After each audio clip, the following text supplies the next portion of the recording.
He might be able to tape his shirt.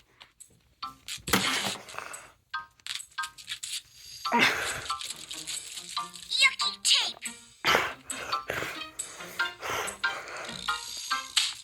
You stay! Caillou was very sad. He knew that his teddy shirt didn't fit him anymore, but he didn't want to give it up. Caillou? There's you wearing your teddy shirt. You look so cute. You were too. That's when I was little. I had my teddy shirt. I'm sorry I didn't ask you before I gave it to Rosie. I forgot how much you used to like it.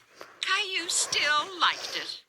But he knew he was bigger now, and it didn't fit him anymore. Maybe we could put it away in a special place to keep forever. I'm going to give it to Teddy! Good idea. Teddy, you look beautiful in your new shirt.